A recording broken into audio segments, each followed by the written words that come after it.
Thank you, Chairman Schuster, Ranking Member DeFazio. I appreciate the opportunity to be here today. I'd be remiss if I didn't say, how about those Astros last night?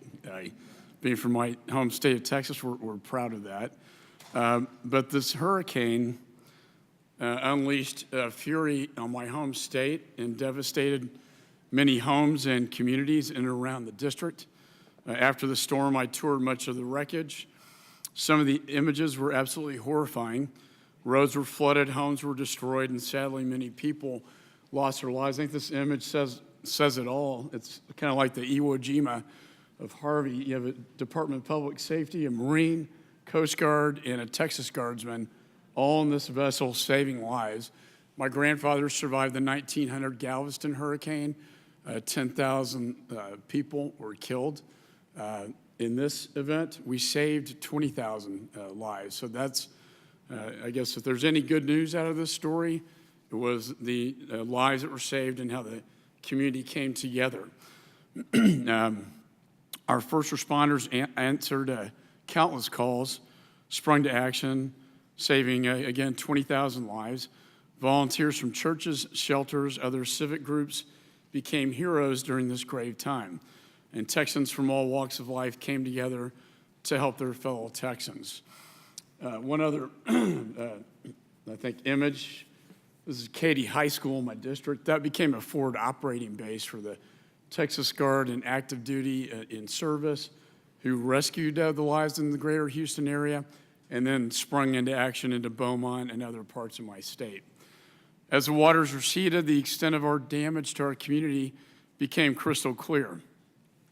I remain grateful to Administrator Long and the men and women at FEMA for working with our governor, our first responders to coordinate the extensive federal response. The district I represent and the surrounding area has experienced 3 major floods in the last 2 years.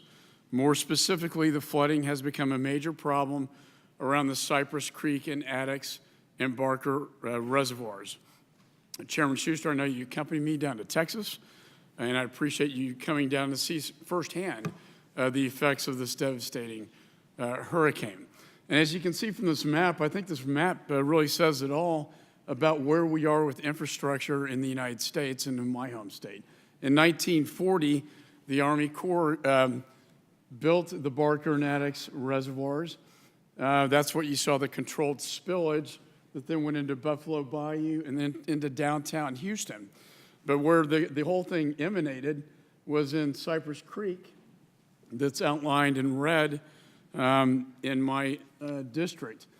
That levee, unfortunately, was never built by the Army Corps. Had it been built, we may have had a different situation that day. I am proposing the building of a reservoir.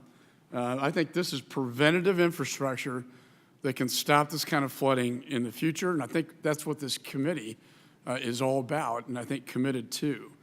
These investments will minimize risks that we'd otherwise have to face down the road, ultimately saving taxpayer dollars.